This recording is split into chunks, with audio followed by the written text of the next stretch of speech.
BRS రాష్ట్ర committee పిలుపు మేరకు కేటీఆర్పై పెట్టిన అక్రమ కేసులకు నిరసనగా భూపాలపల్లి మాజీ ఎమ్మెల్యే గండ్ర వెంకటరమణారెడ్డి పార్టీ నాయకులతో కలిసి శుక్రవారం జిల్లా కేంద్రంలోని అంబేద్కర్ కూడలిలో ధర్నా కార్యక్రమాన్ని నిర్వహించారు. కేటీఆర్పై పెట్టిన అక్రమ కేసులను ఎత్తివేయాలని కాంగ్రెస్ డౌన్ డౌన్ అంటూ నినాదాలు చేశారు. ఈ సందర్భంగా మాజీ ఎమ్మెల్యే గండ్ర మాట్లాడారు. తెలంగాణ రాష్ట్రాన్ని, హైదరాబాద్ నగరాన్ని అన్ని రంగాల్లో అభివృద్ధి చేసిన కేసీఆర్, కేటీఆర్లపై అక్రమ కేసులు పెట్టారని మండిపడ్డారు. కాంగ్రెస్ నాయకులు ఏ విషయంలో కేసులు పెట్టారో దానిపై అసెంబ్లీలో చర్చ పెట్టాలని కేటీఆర్ కోరినా చర్చ పెట్టకుండా తోక ముడుచుకున్నారని దుయ్యబట్టారు. రాష్ట్ర మాజీ మంత్రి, బీఆర్ఎస్ పార్టీ కార్యనిర్వాహక అధ్యక్షుడు కల్వకుంట్ల తారక రామారావు గారి మీద అక్రమంగా కేసు పెట్టడాన్ని బీఆర్ఎస్ పార్టీ భూపాలపల్లి జిల్లా పక్షాన తీవ్రంగా ఖండిస్తున్నాం. తెలంగాణ రాష్ట్ర సాధన కొరకు పోరాటం చేసి తెలంగాణ రాష్ట్రాన్ని సాధించుకున్న పార్టీగా 10 ఏళ్ల పాటు ప్రజలు అవకాశం ఇస్తే తెలంగాణను అన్ని రంగాలలో అభివృద్ధిలో, సంక్షేమంలో ముందు వరుసలో నడిపించినటువంటి పార్టీ బీఆర్ఎస్ పార్టీ, కేసీఆర్ గారి నాయకత్వంలో. అలాంటిది హైదరాబాదును ఈరోజు ఒక అంతర్జాతీయ నగర జాబితా స్థానంలోకి తీసుకొచ్చినటువంటి నాయకుడు, ఆనాటి మున్సిపల్ మరియు పట్టణాభివృద్ధి శాఖ మంత్రి కేటీఆర్ గారి ఎంతో దూరదృష్టితో ఆలోచన చేసి హైదరాబాదుని ఈరోజు అంతర్జాతీయ నగరాల జాబితాలోకి చోటు తీసుకొచ్చి ఎంతోమందికి ఐటీ రంగంలో, ఫార్మా రంగంలో అనేక మందికి ఉపాధి అవకాశాలను కల్పించడంతో పాటు హైదరాబాద్ యొక్క ఇమేజ్ను ప్రపంచ స్థాయిలో తీసుకెళ్లాలనే ఒక మంచి ఉద్దేశంతో ఎలక్ట్రికల్ కార్ రేస్ ప్రోగ్రామ్ను, పోటీని హైదరాబాద్లో నిర్వహించాలని, ఒక ప్రైవేటు వ్యక్తుల చేత నిర్వహించి హైదరాబాద్ ఇమేజ్ను పెంచాలని ప్రయత్నం చేస్తే చివరి నిమిషంలో ఆ యొక్క ప్రైవేట్ ఏజెన్సీ ముందు రాగలేకపోతే ప్రభుత్వం తరఫున మంత్రిగా హెచ్ఎండిఏకు ఉండేటువంటి విస్తృత అధికారాలను పెట్టుకొని ఆ రోజు 50 కోట్ల రూపాయలు మరి ఈరోజు లండన్లో ఉండేటువంటి నిర్వహించేటువంటి ఈ కార్ రేస్ సంస్థకు డబ్బులు బదలాయించి చేయడం జరిగింది.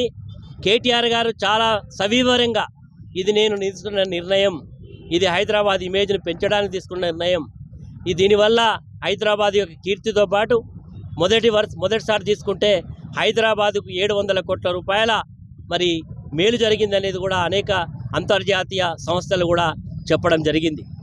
హైదరాబాద్లో ఈరోజు శాసనసభ జరుగుతూ ఉన్నది.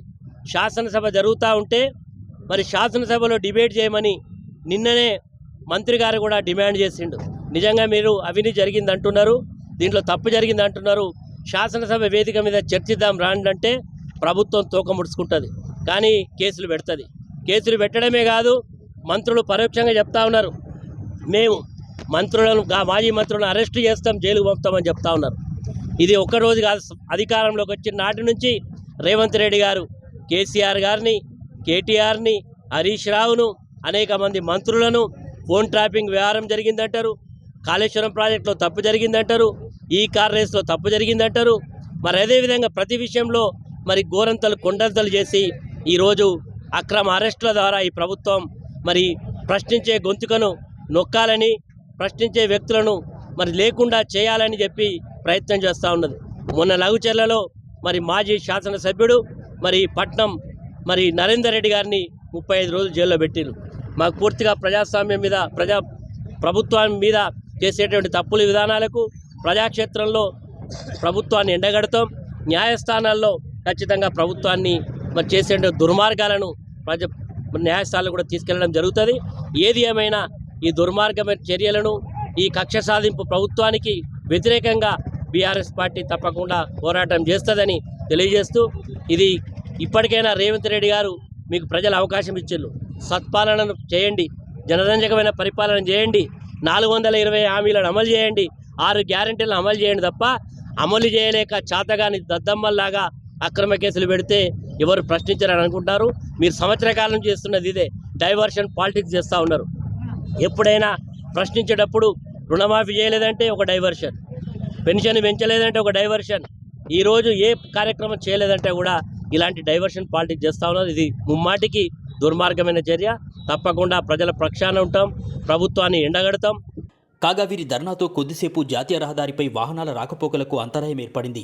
విషయం తెలుసుకున్న ట్రాఫిక్ ఎస్ఐ శ్రీనివాస్ తన సిబ్బందితో వెళ్లి వారిని ధర్నా నుంచి తొలగించి వాహనంలోకి ఎక్కించగా పలువురు నాయకులు అడ్డుపడ్డారు. పోలీసుల దౌర్జన్యం నశించాలంటూ నినాదాలు చేశారు. దీంతో కొద్దిసేపు ఆందోళన నెలకొన్న పోలీసులు వారిని స్టేషన్కు తరలించారు.